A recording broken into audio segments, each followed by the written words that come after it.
Thanks for choosing this free Anfield Index podcast. If you'd prefer to listen to this or any of our other shows without adverts, then now's the time to check out Anfield Index Pro. With AI Pro, you can supercharge your entire listening experience. You'll not only get all of our podcasts without the ads, but you'll have them far faster with our Quick Publish feature available exclusively for subscribers. AI Pro also puts you in the heart of our sound studio, with an option to listen to many of our shows live and interact with the podcasters in real time as the shows are recording. Upgrading couldn't be easier. AI Pro is available on all popular podcast platforms, and we have our own apps for Apple and Android. Just head on over to AnfieldIndexPro.com and get started today. Hello everybody and welcome to the new season. The Liverbirds are back. It's been a shorter summer season than we were expecting, and it's going to be a longer season with a big World Cup in the middle, so there's going to be loads for us to get our teeth into. I'm delighted to welcome back Amy, Kate and Randy to the first podcast of the new season. So welcome aboard, ladies, and let's get straight and stuck in. So 2 games, 2 draws, 2 points. Not quite the way we thought we might start the season. Randy, let me begin with you. What have you made of Liverpool over the first 2 games? Well, as I just said to you before we went on now, I just feel that we haven't really get going. Although when we did the Community Shield thing, I thought, well, here we go. We're really, really looking sharp and good, aren't we? Mm-hmm. And then something happened, and then it's like we went back to do our pre-season again, because although we have looked like we have the tempo there, we have the energy, we try to find each other, but it's either too clever or it's just too many missed opportunities and missed chances. So it's very exciting, I must say, because it looks a bit like a new team, you know, with the new people coming in. But also, what's going on? Yeah, I mean, the Fulham game, it is interesting that you bring up the Community Shield, because it certainly looked like we were right on it to me. On that, I was with you. I was just like, this is cracking. You know, this is a great way. You know, we're going to start the season next week, and it looks like, you know, we're flying out of the blocks. Amy, Kate, it's always difficult, I think, when you're drawn away at a newly promoted side, and that's your first game of the season, and then you sort of throw in the fact that it gets picked up, and we're the 12:30 kickoff, so the lunchtime kickoff on the Saturday, and we don't do particularly well with lunchtime kickoffs, to be fair. But I have to say, I was a bit. I mean, I don't want to take anything away from Fulham, because I think they played pretty damn well, but I was surprised at how sluggish we looked, particularly after the Charity Shield. What did you make of it? I felt the same way. I felt, the Charity Shield, I was actually kind of nervous. I was thinking, are we ready? But you kind of have to go with it. We played brilliantly. We beat City. I thought, okay, this is a great start. We've already got our first trophy. This is the way to start a season. And I was really hopeful. And then, to be honest, I really didn't expect Fulham to play as well as they did. So credit to them. You can't take away that they came out, with something to prove. And respect to them. We can't sit here and say, they aren't a good side, because they were. But we should have been better. And what was going on with us, I don't know. I mean, it looked like we just, the next game, it kind of just seemed like we weren't ready, and it's like, it's been a week. What's changed? We're playing, on paper at least, a team that's definitely inferior to City. So, but there was some great things to learn from it, but it was a disappointment to have that draw, because I think, we should have been in a better place to have won that game. But Fulham won, and unfortunately not won, they drew. So they scored, and I was worried they were going to win, and I was like, oh my gosh. I was glad that we got the goal and or the goals, I should say. Seeing Salah on the board, seeing Nunez score. I mean, it was great. There were some great points, but overall, I was kind of disappointed. I mean, it kind of felt kind of like a loss, just because I expected more of us. Yeah. No, I get that.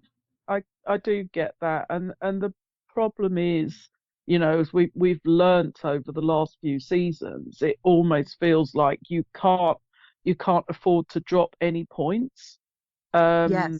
With City, and we'll come on to sort of some of the other teams' starts, but it felt like it was a not a great performance, although there were some good elements of it, and we got away with a point, because we were behind twice. If we talk about the Crystal Palace game, it felt almost like a reverse to me. It felt like we generally played really well. Yes, there were a few moments of some sloppy passes and stuff, but it felt like we got punished in more ways than one, to be fair. And actually, we probably should have won that game. I think we came very close to winning that. I mean, Randy, there was a lot that went on in that Palace game. Why don't we, start with the start, because I thought we began the game really well. I thought the tempo was there, the sharpness was there, the passing. We certainly had all the possession. The issue, well, maybe from my perspective, was the fact that it felt to me like we were trying to score the perfect goal. What's your perspective on it? Well, first of all, I must say I can't really help you out with the whole idea of the whole game, because I didn't see it. I can talk more about that later. It is the situation in Norway now. They swapped the TV distributor, so I can't really see any matches anymore. So I'm trying to figure out how to do this without ruining myself. So, but of course I've seen the highlights, and I've listened to everyone else that has seen it. And I think what you said there is completely right. I mean, it's like if the passes we're looking for the perfect ones all the time, and we want to walk our way into, the goal. Instead of doing what Diaz finally did, let's just shoot, but make sure you're in a good position. Because I can recognize some of it that happened last year as well. But when we had 100 chances, and half of them looked like, well, we were not really waiting out the real opportunities here. So either we missed the pass because we are trying to be too clever, or we are desperate to walk the ball in instead of just, looking for the right spot. So I was so happy when Diaz did that. And I've been looking for that all last season as well, because I could see beforehand, before he came to us, he used to do that. And he hasn't really done it for us. So, and I think we haven't got people doing that a lot the last years, So maybe that's something. And I could see the last... I was in Lucy TV looking at the last training before this upcoming match, and they were actually not allowed to shoot from inside at all. So they're looking into it.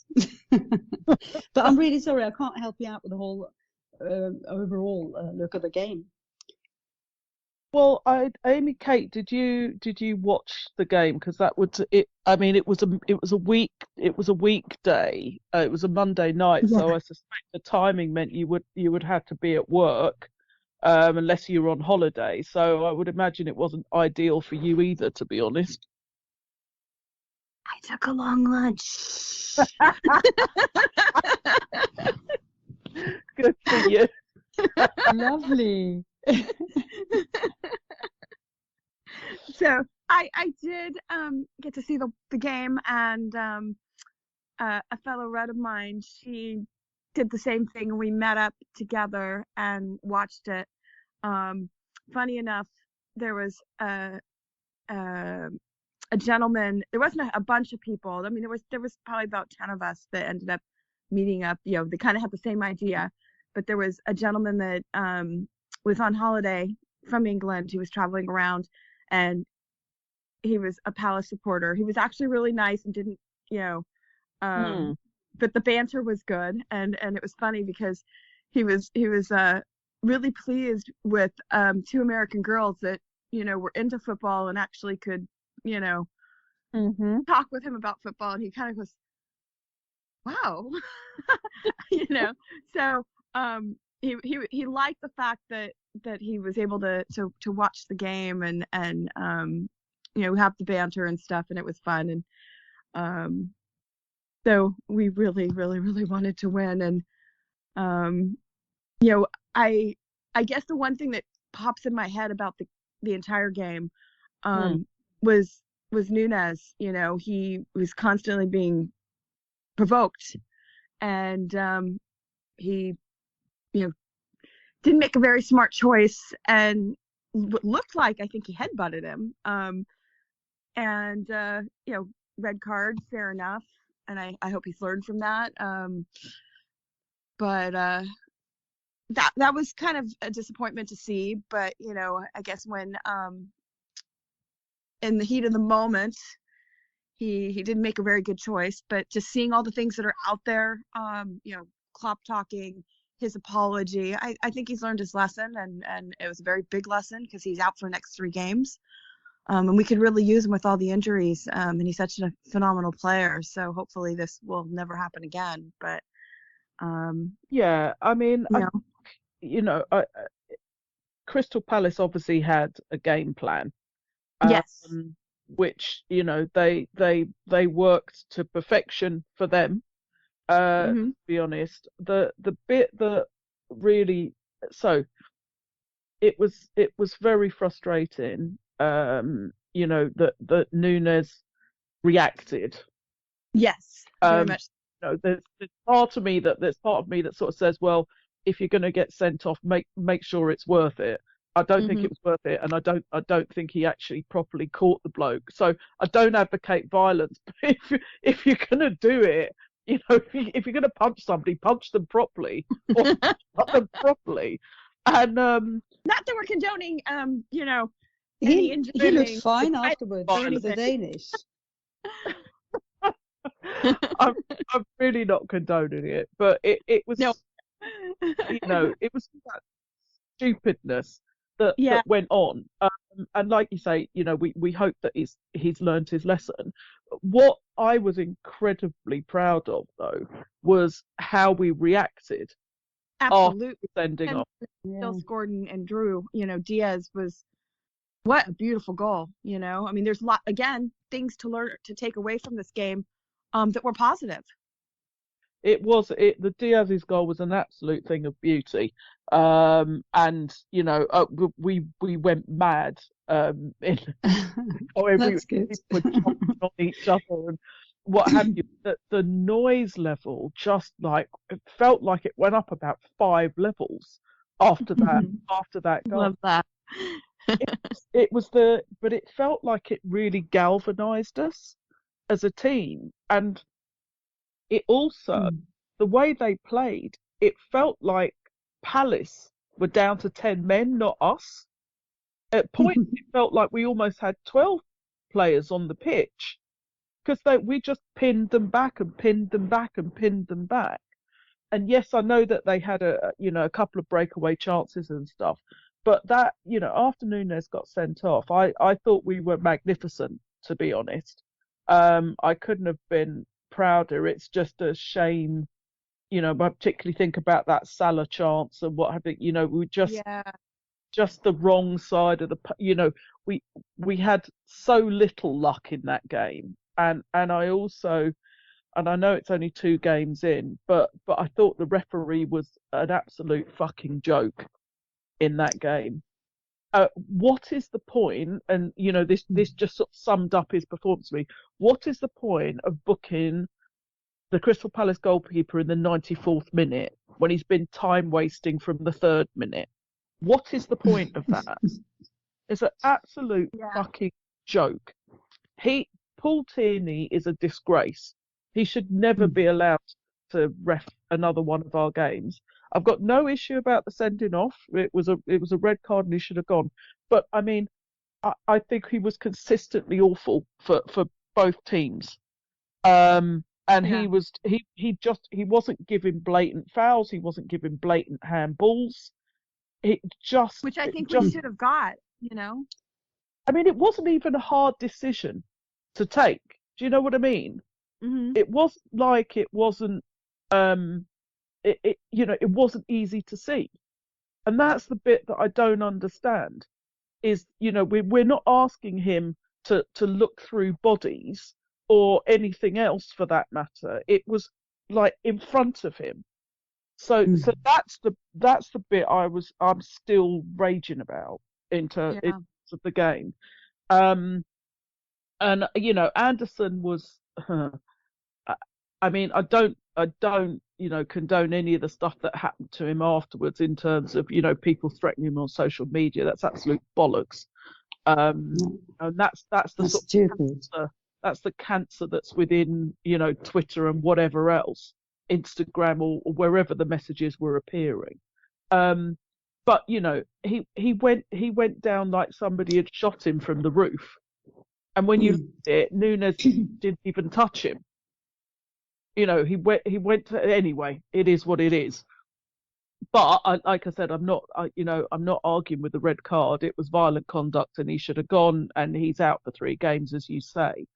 But it felt like we didn't get our just desserts from that game, I suppose, is where I've got to after all of that.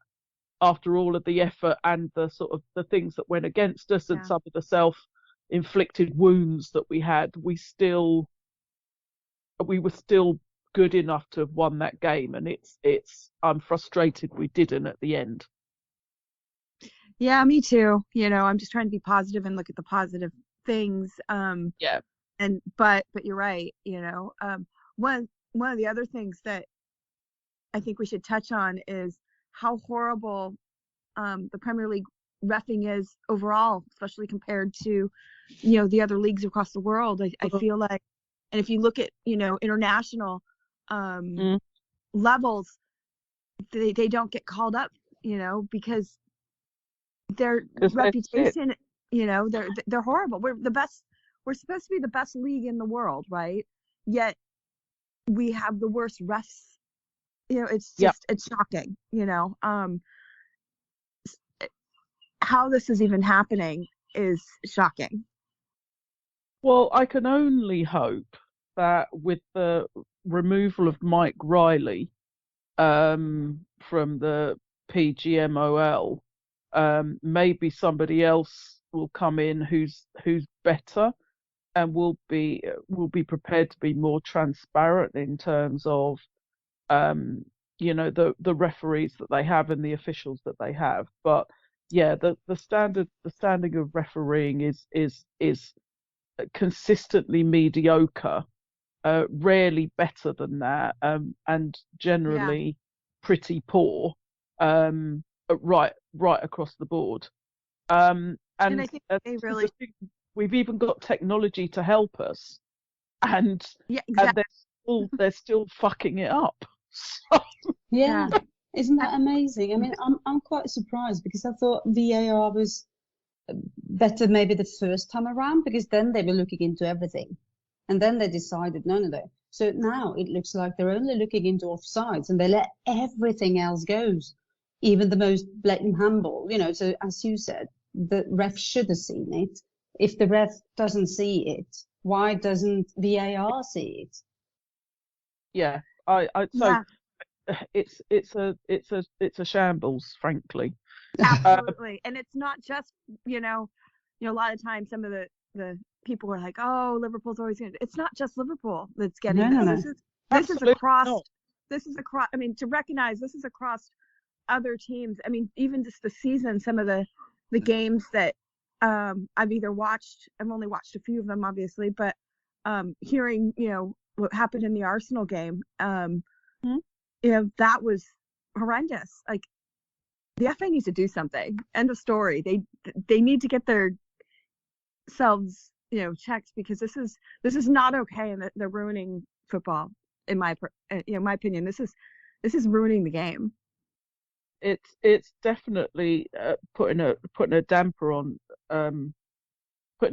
things, because I don't understand how, and I know we've talked about this before, but I don't understand how we have implemented VAR so badly in this country. Although, to be fair, the way things are in this country, it's pretty much a standard. Bad everything else is. Maybe VAR is just symbolic of that.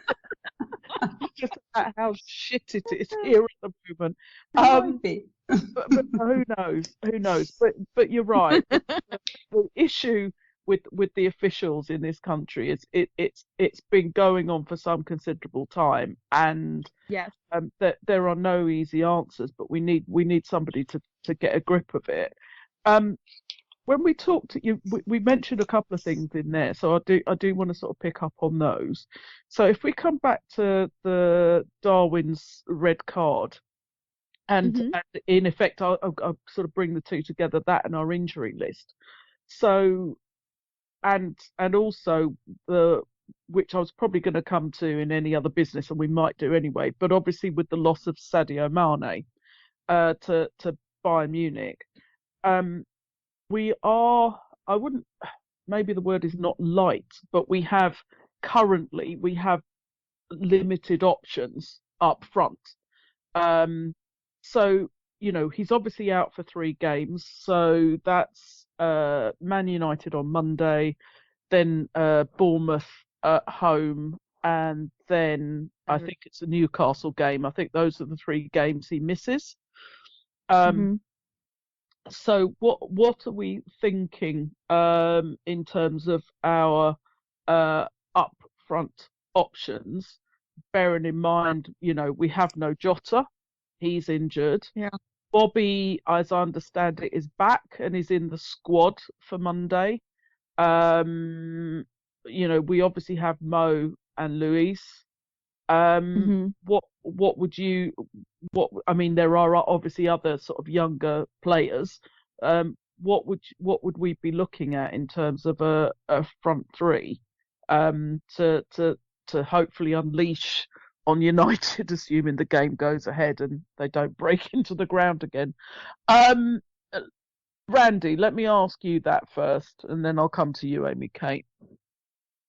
Yeah, it's quite exciting, isn't it? I mean, thank God Bobby is back, although he hasn't been looking like he would score tons of goals as this season yet, but at least he is one that is difficult to play against, and he could also, I mean, I see that we've got Diaz and Carvalho on that side, that can swap in and out to that side, and then we got Bobby in the middle, or Mo in the middle, because we also got Elliot on the other side that could step in for Mo so that he could go in the middle.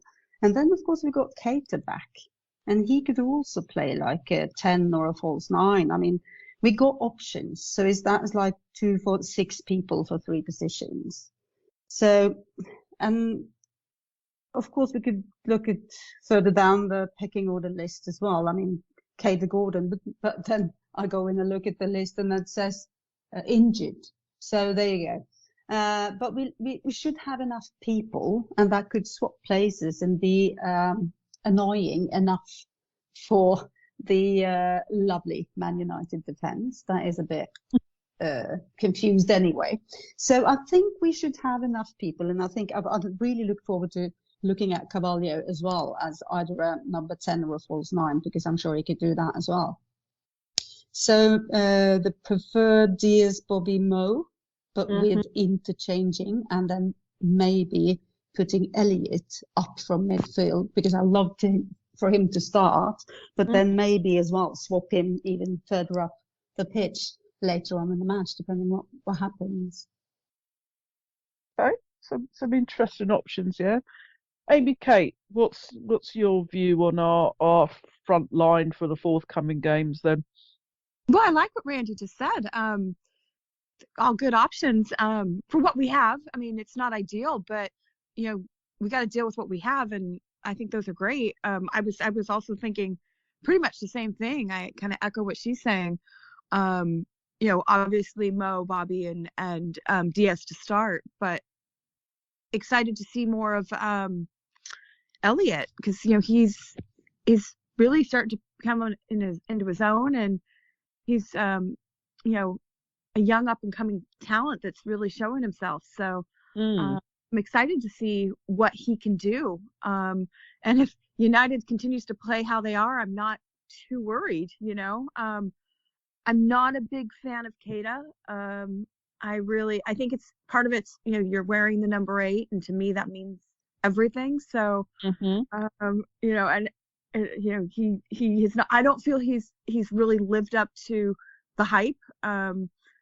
He's always injured. I don't show that, but I hope he proves me wrong. I hope if he does play, he proves me wrong, and he's finally, showing his worth. But he scored against United last year.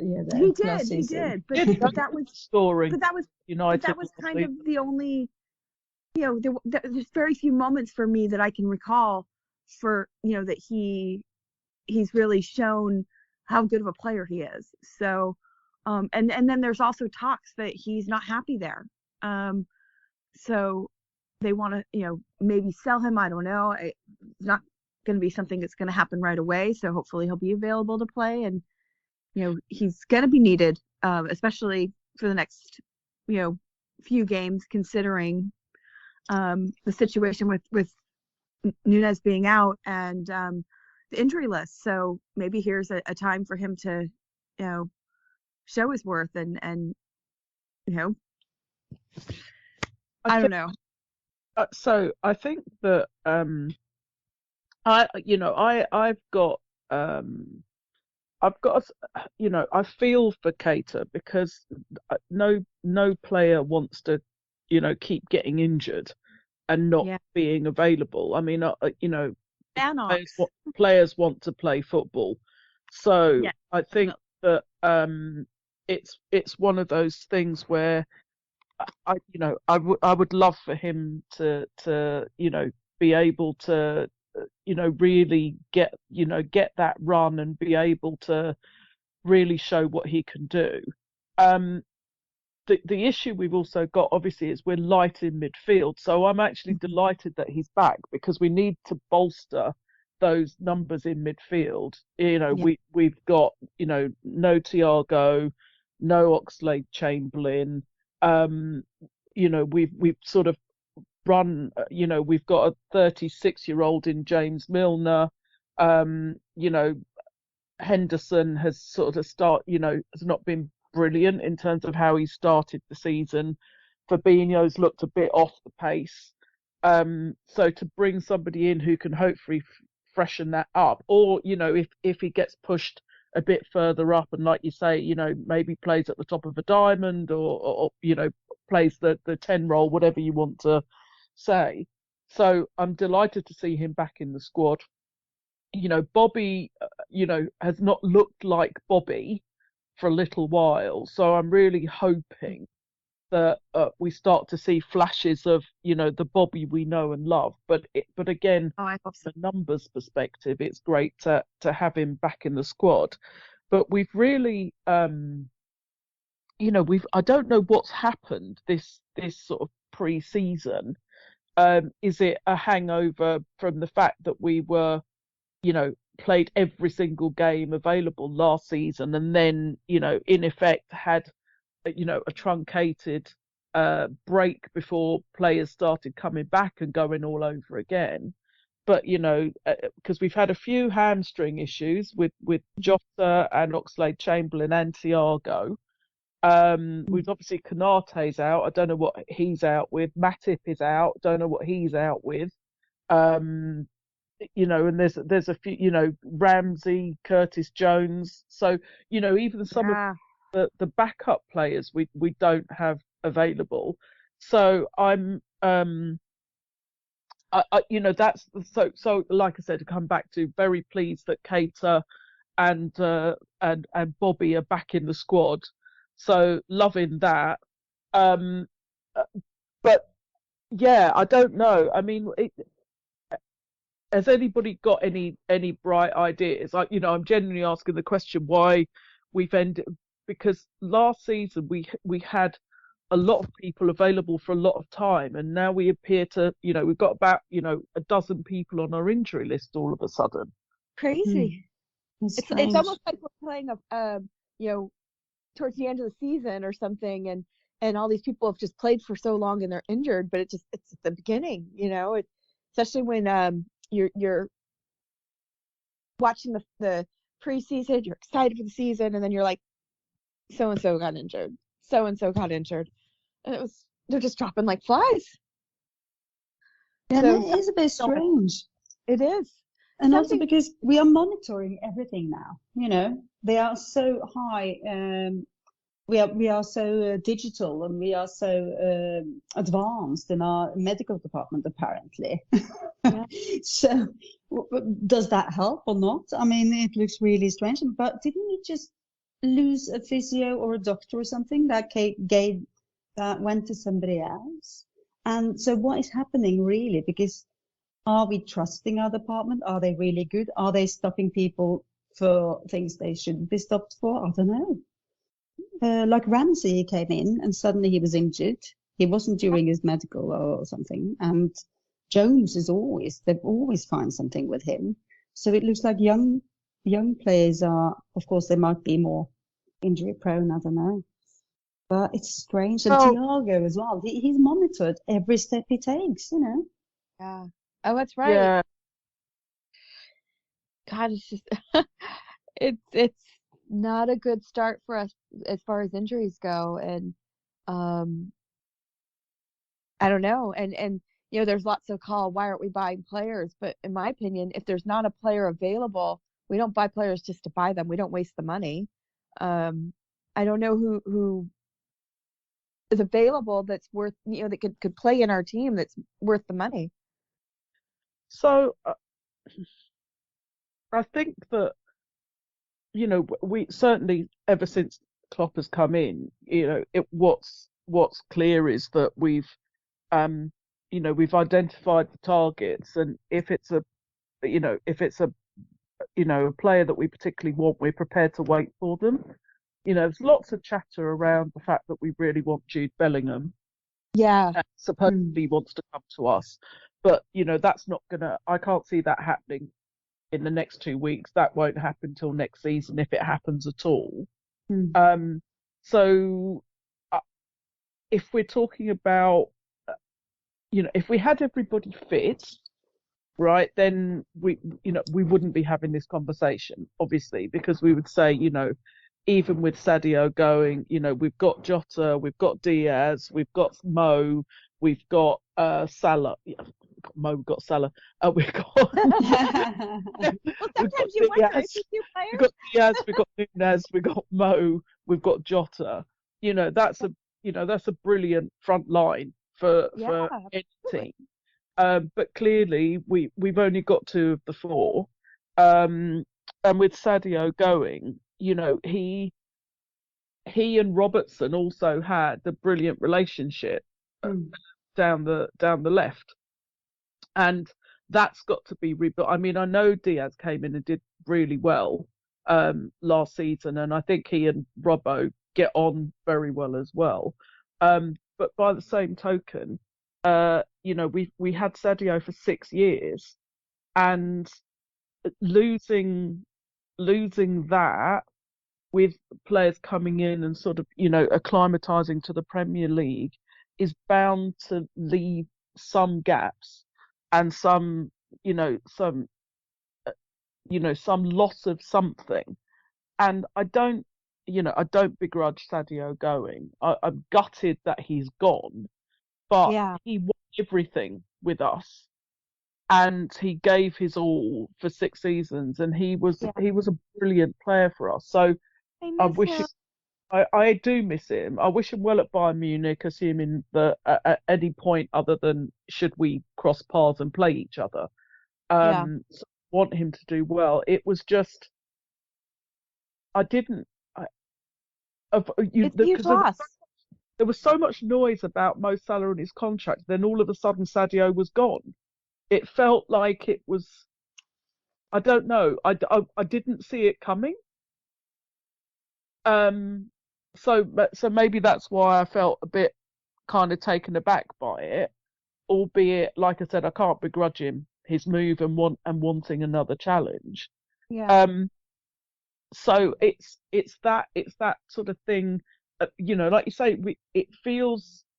I think you said earlier, Randy, but it feels like we are a team somewhat in transition as well. Yeah. In terms of the players we've brought, we're getting a good blend of youth and experience, but I think inevitably we're going to have some hiccups along the way as they look to sort of blend them together again. So yeah, I think it's. Because if you look at the midfield, yes, I mean Fabinho is fine, but what if he's injured? Then it is Hendo. Or maybe even throw the young Bajcetic in there. I was really impressed by him in pre-season. But then it's Thiago, Milner, and Hendo, not getting younger, bound to get injured. Then it's Keita, we already talked about him. Then it's Ox. He should have had his last brilliant season with us before going away. Then what happens? Yeah. Then it's Elliott, Jones, and Carvalho, young ones. They wouldn't play all three of them together anyway. So that's our midfield. I really, really think we should have another one coming in there. I'm a bit surprised we haven't. And lately now it's rumours, isn't it, about this young guy from Brighton. What's his name? Moises Caicedo or something. A South American. Caicedo? No. Yeah. I'm not sure how to say it. Caicedo? I'll take all of them. But that's the latest rumor, and if it's anything in that, I actually would be happy. I haven't seen him a lot, but I mean, we know that we don't buy players that we don't want. So, no. As you said earlier, I mean, Jude is not going to come before next time, if possible at all. Yeah, I mean, I do think we potentially need to bolster the midfield, but as you say, I don't. Outside of Bellingham, I mean, people throw all kinds of names about. I've got no idea about the guy from Brighton at all. No. Brighton are currently beating West Ham. I don't know who scored the goal, but and Leeds are currently beating Chelsea. If that interesting. Chelsea are 2-0 down as we currently speak, and it's just going into half time. So there is that. I expect Chelsea to come back in the second half because Leeds are Leeds are Leeds. The Leeds are Leeds. So we'll see what happens with that. But yeah, I would want us to bolster midfield. I think we do have. I think we need another sort of creative midfielder. But I would also say if there was somebody who was, who could also add, play as that sweeper, that sort of shielding midfielder, because I mean Thiago is a fabulous player, but as we say, we think he's injury prone. He's an absolute class player when he's available, but I don't think he's going to be available for a full season. So we need a kind of understudy to him. We need somebody who obviously won't be Thiago, because you can only be the player you are, but to be able to learn from him, and maybe that is Bellingham, maybe it's somebody else. I think we're fine defensively when all of those players are fit. We've got Gomez back fully fit now. Obviously Konate and Matip are out. I'm not quite sure, how long that will be for. It seemed a couple of weeks for Matip and maybe about the same for Konate, but I'm not sure. We've got Tsimikas who's backing up Robbo. We've got Ramsey, who should be the understudy to Trent as and when he becomes available. So we haven't got an awful lot of cover at right back now. I guess it falls back to Milner or something. Yeah. If Trent's out or he needs a rest or something. Or push Gomez out there, which isn't ideal, but of course he can do a job for us. So I think there's a couple of weeks. We have got some money that we could spend.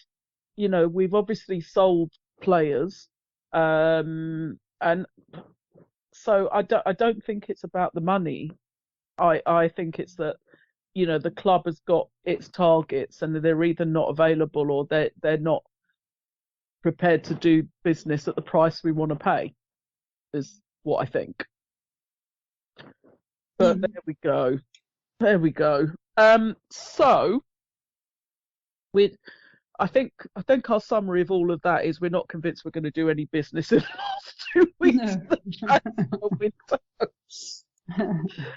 I think we've got what we've got, and if somebody else comes in, it will be a delightful surprise for us. So just whilst we sort of finish off on that, so we've seen different activity at different clubs. So Man City have obviously bought in a few. They've let a few go. They've let Jesus go to Arsenal. He's flying at the moment. Zinchenko's gone there as well. He's looking like he's got a sort of new lease of life. They've obviously brought in what's his name? Is it Martin? No, not Martinez. What's his name? Well, they've obviously brought in Haaland, but they brought in somebody else. They've just announced him, and I can't remember what his name is. Oh well, never mind. Yes, at Man City. So they're not, they're obviously not weakening their squad. Although I was probably slightly surprised. I mean, Pep Guardiola seems to just go through full backs like the rest of us go through, changing our underwear. So, yes. I don't know how many full backs he's gone through now, one way or the other. I was going to talk about Man United. We'll come on to them, but I don't really consider them a rival at the moment. So let's talk about Chelsea, who appear to be hoovering up everybody. Yeah. Brought in Koulibaly. Looks like they're going to get Fofana from Leicester. They've brought in oh God, I've forgotten his name again as well. Yes. Thank you. Brought in Sterling, and they haven't finished their business. Yeah, it looks like potentially they might get De Jong as well. So that's a significant amount of activity at Chelsea. Yeah. But looking at Twitter right now, they should have had another keeper as well, because he is trying to play De Gea. He just gave away the ball trying to dribble. So there you go. It doesn't help when you got the other side of the pitch then if your keeper is giving away things like this. That's funny. Well, keep going. It's Mendy. It's not the Balaga, I presume. It's Mendy in goal. Mm-hmm. Yeah. Well, that's the thing. If they want us, a sweeper keeper, they're. Yeah. I mean, to be fair, Mendy's been pretty good for them, but he does have a big error in him, I think. Yeah. He Um, just showed it. Hopefully it'll be lots of errors when we play him. yeah, but this is where we are, and we've got Tottenham and Arsenal currently at the top of the table. Yes. They've Which been is, shopping very well though. Yeah. yeah. I have to say I'm quite surprised with Arsenal. I mean, they obviously started fully together at the back end of last season, but I didn't necessarily expect them to have the start that they've had, albeit they haven't played what I'd say a big side yet. But yeah, they look like they've started really well. Look like the players they've signed have settled in well. Conte looks like he's starting to work his magic at Spurs. So I think it could be an interesting thing. If you had to sort of pick one of the one of those sides, so Man City, Chelsea, Arsenal, Spurs, who I think are generally the rivals that we're talking about. Who would you think has had the best kind of transfer window thus far? Amy, Kate, who would you pick? Um. Hmm. Well, I mean, I guess I guess I'd have to say Arsenal. Not that I expected it to be, but look where they are, and they've for the last few years they've been really trying to find their place again and struggling. And okay, it's now 3 games in, but for them, they're really showing some potential, and it's kind of scary. I hate to say that. I don't want to say I'm scared, but I mean, we need to get our act together. We do. I still say that what's going to be the most interesting is to find out what happens when they come up against a big side in inverted commas, but also when they hit a bit of adversity, because the issue has always been the mental fragility. Mm-hmm. I would say at Arsenal in recent years. So I think it's going to be interesting to see what happens there. Well, who it's three. who would you pick, Randy? I think both Arsenal and Tottenham have done some really good business, and I'm also a bit surprised that everything has clicked so wonderfully for Arsenal straight away. But I think if you look at Jesus now, compared to when he was in City, it's like somebody took his leash off. He can freely move, he can do whatever he wants to do, and I think that team really suits him. So I think they're going to be very difficult to beat. They're going to score lots of goals, and then it depends how they are in defense. Let's meet them before we say anything about that, because as you said, they haven't really met some difficult opponents. But Tottenham as well, you can see that in the game against Chelsea, that I think they're going to be a very strong team and difficult to handle. And so I would guess that both of them would end above Chelsea this time around, depending on what happens there, of course, before the window closes. Because it's not like you just need to change a lot and then everything is going to be fine. Usually it's the opposite way around, isn't it? Too many changes, too much mess. But yeah, well, it looks like, obviously Lukaku's gone back on loan, hasn't he, to Inter or somewhere. It looks like Werner's on his way out. There's an awful lot of moving parts going on at Chelsea at the moment. So I think it will be interesting to sort of see what happens over the coming next couple of weeks. So we sort of talk about our rivals, and to be fair, there's a couple of other teams that have had, very good starts, Brentford and Brighton. I don't expect them to be up there at the end of the season, but, fair play to them for the starts they've had, and Fulham as well. So, it's interesting to see some of those teams. Now, conversely, if you look down at the bottom of the table, I'm not gonna laugh too hard. No. We have a couple of interesting teams down there. It's Everton being one, Leicester being another, and obviously Man United. So just before we come on to Man United, I have to say I'm not surprised to see Leicester down there. If I look at how they finished last season, they were definitely on a downward trajectory. And I said to somebody, and I'm desperately trying to remember who it was, that I was surprised. I would be surprised if Brendan Rodgers was still going to be there at the end of October. Yeah, I said the same thing.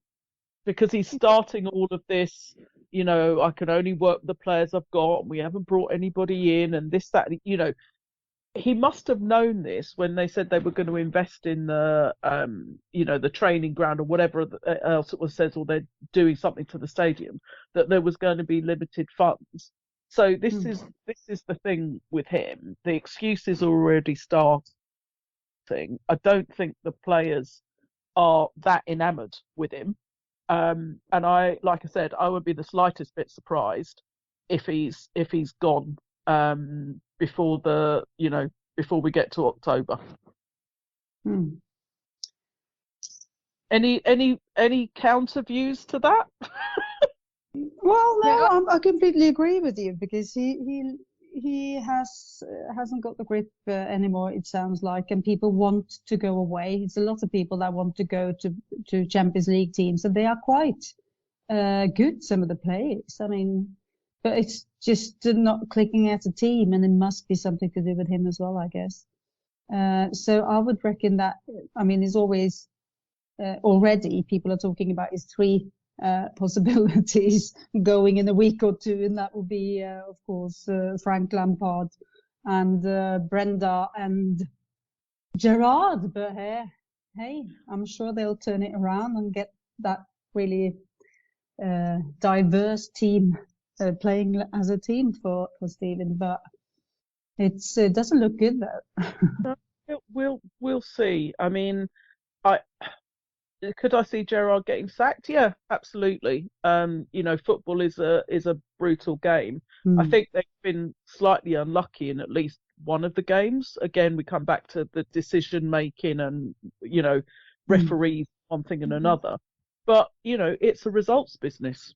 So if he's not getting the results and they're not where they think they're going to be at the table, yeah, I could see them sacking him. I don't think the fans are, that Villa fans can be somewhat fickle, so we will see. Everton, well, I think they're where they deserve to be, frankly. Yeah. And they're losing players as well.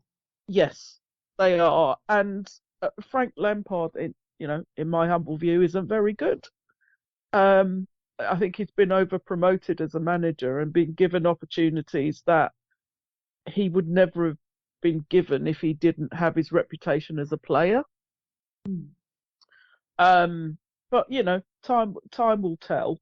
But so let's, because it's our next game, and obviously, by the time this comes out, and people listen to it, we will have played Man United, so we don't know what's going to happen. We're obviously, hoping for the best and hoping we turn up and give them a good shellacking. Who knows? Who knows what will happen? But from the point of view of a club, I even with the signing of Ten Hag, I don't see them as in any less of a mess at the moment. 2 games, 2 defeats, bottom of the table. The other thing about it is this sort of randomness of players that they're signing. The latest one being Casemiro. from Real Madrid. Now, not saying he's not a good player. He obviously is, and if I go back to the Champions League final, I think he really grew into the game as probably one of the best players for Real Madrid in Paris. The question in my mind is, again, it seems like random. They were talking about this player, they were talking about that player. I think they were talking about Rabiot, then they were talking about somebody else. They wanted De Jong, and now suddenly it's Casemiro. I mean, obviously he won't be signed in time for us to play against us anyway. But I have to say I'm enjoying watching the soap opera that is going on there. But I honestly don't know what their plan is. So let's focus on the game. I know what we all want, what we all hope will happen. Amy, Kate, what do you think will happen on Monday night?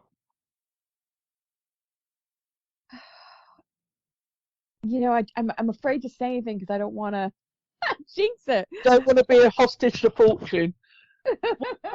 Put lots of ifs and buts and babies around it then. It's a big profile game, and a lot of times, we show up for those kind of things, and I'm just going to be optimistic. I would love to see another 5-0, 4-0, but I'm not. I think we're going to win, and then I think that it's not going to be easy, but I have faith that we're going to take all 3 points. Randi? Yes, we have to be optimistic, although I do think that for Man U, they are desperate at the moment. They really need a win or a draw, and they need to change the mood. And they still have the memory of playing us in pre-season and beating us 4-0. So maybe that's something that kicks into their heads when they go out on the pitch. But we also desperately need this, and we need confidence. So hopefully we manage to start well and just overrun them and get a goal or two, and then we can try to play the game we want to play, because they will. I mean, their tactic really played into the hands of their opponents in the last 2 matches they played. So they haven't yet come up to speed in the new system. But as Klopp said in the press conference, maybe that is all out the window now. So now they're probably going to do something else. So we can't predict what they are going to do. So we just have to try to be in the game and follow what's going to happen. And because they might change everything again. But are they ready for that change themselves? I don't know.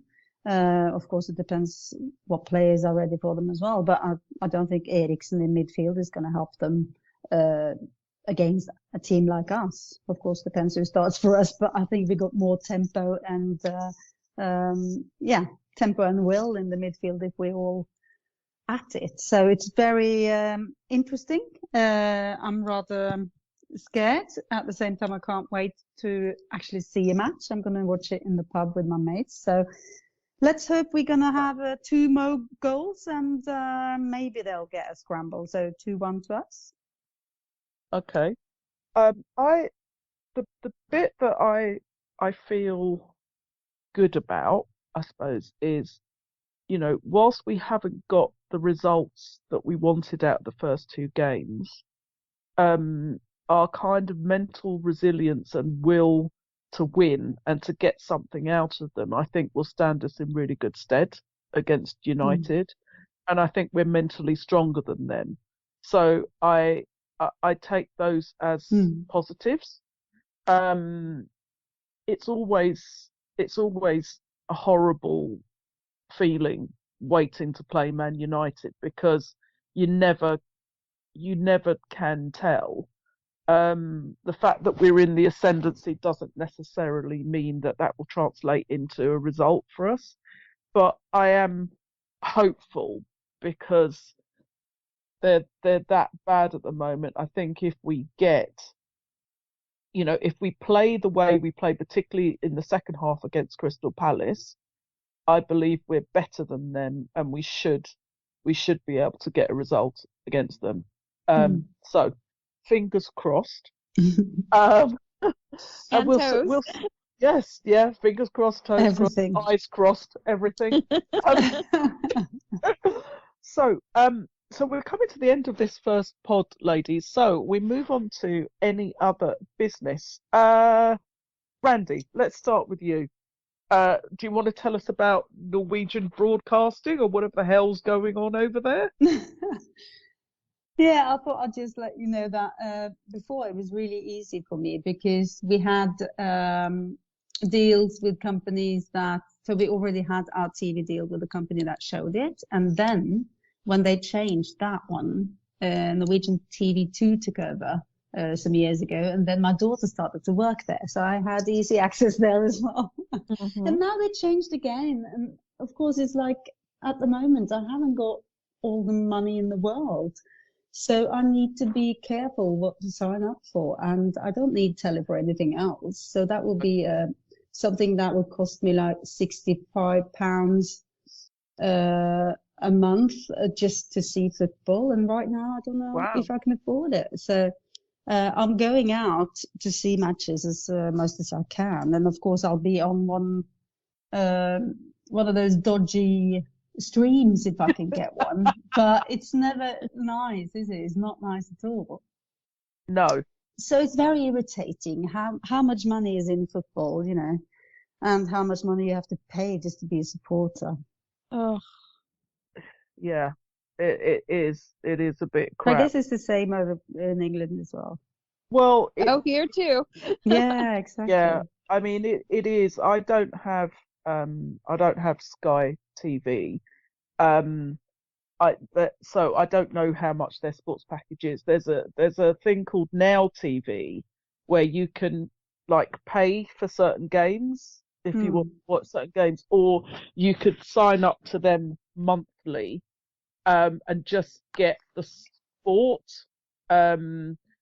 which probably works out cheaper than the Sky package. But so I have been doing that, but I potentially will have to stop that, because not unlike every other, the cost of living for everything is going up. I'm lucky insofar as I don't pay for BT Sport because I work for the company, so it's like an employee perk. That's good. So I get that, but obviously they only have certain games. And then I'm like you. I listen to the radio over here because we have 5 Live, and they have most Premier League games. They've got about 150 games a year that they do the radio commentary for, and then I watch Match of the Day. Yeah. So it's a combination of things that I do, but like I say, bit like you, I'm sort of reviewing all of that stuff at the moment and going, okay, what's the most cost-effective way for me to continue to watch football and sport more generally? So I completely understand, Randi, and I wish you luck in terms of what you get to see and stuff. So as we go through the season, we'll check in terms of what games you're getting to see. So you can sort of share your views with us. But yeah, it's tough out there at the moment. So Amy, Kate, any other business for you? Couple things. First of all, I just wanted to do a shout out to Liverpool women. They're doing quite well in their preseason. They just finished a game. And they played West Ham and beat them 5-0. So fantastic. Well done for the ladies. And they've, I was worried, where would they be? They did so well last season coming coming back up, and Matt Beard has really changed things there. But there's such strong teams in the USL WSL. So I was kind of like, okay, we've got to be on our game, and look at them now. I mean, they've bought a bunch of players, great players. So I'm excited to see where they go, and I want to see us, in the next couple years, if not this season, next season, holding up that trophy in the end. But so I'm really excited for the women and give a shout out to them. The other thing I want to bring up is just mention again Her Game 2 and Her Game 2 USA. They're really flourishing right now and getting out there, and there's so much support, and check that out, support the women, help them get their voice out there. One of the things that they've been doing in a lot of different clubs is making it available that in the bathrooms that there's women's products for them, sanitary napkins and whatnot. And a lot of clubs throughout England have been supporting this. And on a sad note, the abuse that's been happening, but they have a place to report it now. And so now things can be done because they're putting these in place thanks to Her Game 2. So that's brilliant. It's a great thing, and I'm really excited. I'm one of the co-founders of Her Game 2 USA, and we are following in the footsteps and of Her Game 2, working with them. And it's great to see now it's here in the US and hopefully going global. And Her Game 2 also has it's not just football. They've started it with cricket, and they just got their first women's rugby team in the UK. So a shout out to all the women that are supporting this and putting a lot of work, their own time as a volunteer. Absolutely. To do that, so I have been following them on social media, and Salon Andy Hickman, who a couple of years ago she was a guest on one of our podcasts, and it's amazing to sort of see all of the stuff that she's been involved in since then, particularly around Her Game 2. So a big shout out to her for all of the work she's done and her sort of compatriots in terms of driving that forward. So we will keep a weather eye on that, and more power to them. Clearly there's a massive opportunity in the UK, or England, but on the back of the England women winning the Euros, to really capitalise on that and drive that forward, and look at making football for young girls and whatever much more accessible, bring that into schools, as well as all of the other things. And I know it's not just football, but from a football perspective, they need to harness that. They can't let that opportunity go. Right. Where there were so many people just talking about the football because the quality of the football in the Euros was so good. And you've had this thing about male going, I don't want to watch women's football. They were really enjoying the football because of the quality of the football. And yes, the women's game is it's different. It's slower. It's different. But I was having a conversation with one of my friends, and I was saying, and I probably wasn't articulating it very well, but I was saying what was really brilliant was, there were, people going to the pub to watch the games. Loads of, you go into pubs, there's loads of blokes there watching the women's Euros. Mm-hmm. And I said they weren't talking about, they weren't sort of being patronising about it. They were talking about the players. And I said they were just talking about it because it was football.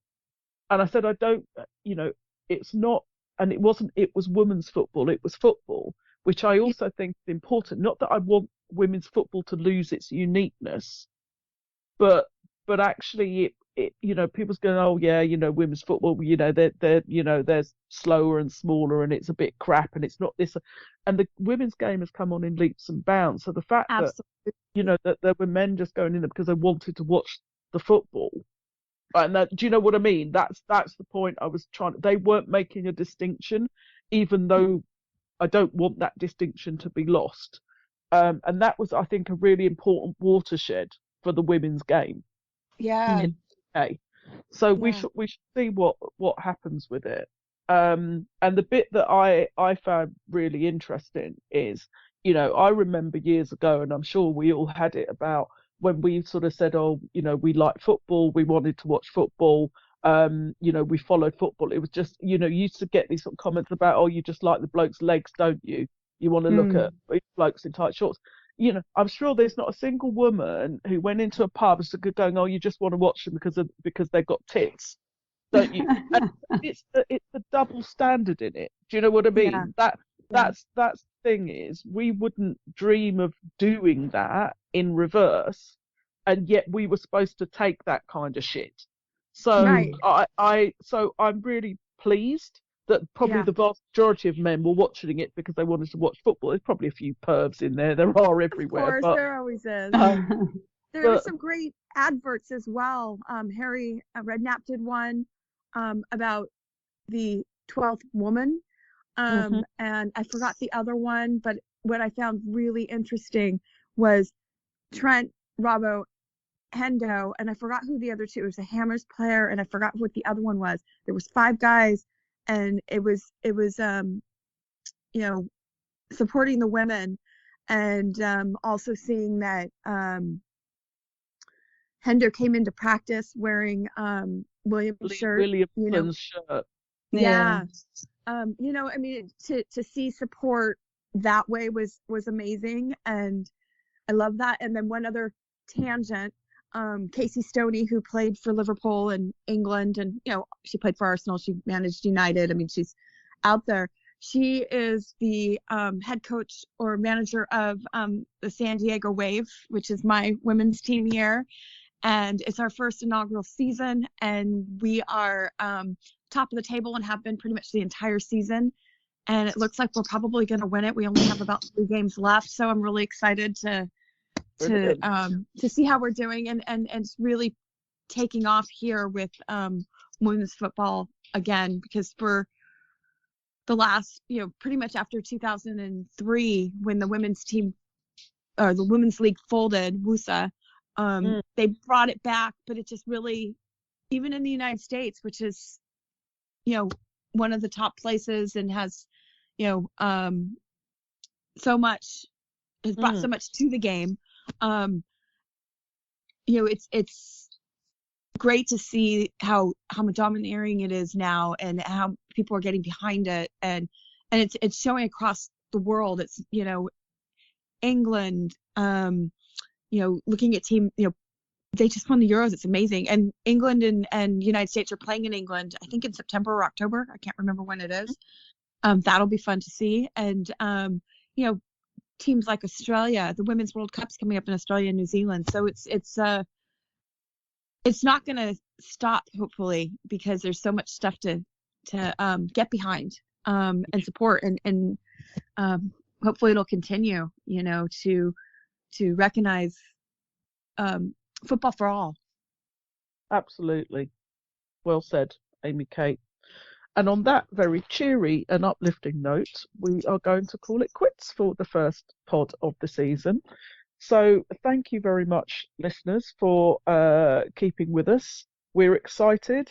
There's going to be lots of ups and downs this season, I think, but you know, we have to keep the faith. We change from doubters to believers. So let's follow Jurgen, and let's be like Jurgen, because we love Jurgen and we love Liverpool. So enjoy the season, and cheer on our beautiful, mighty Reds. Thanks for listening. Bye-bye. We hope you enjoyed listening to this Anfield Index show. Please be sure to subscribe to our channel so future podcasts find their way to your device automatically. There's nothing quite like fan engagement, and we'd love to know what you think of anything discussed on this show. The best way to get in touch is over on our free Discord community, where both podcasters and listeners debate the hottest LFC topics 24/7. Sign up free now at anfieldindex.com/Discord. You won't regret it. You can also follow us on Twitter at Anfield Index and find us on Facebook by searching for Anfield Index. Oh, and before you go, we'd love it if you could leave us a 5-star review on your favourite podcast app.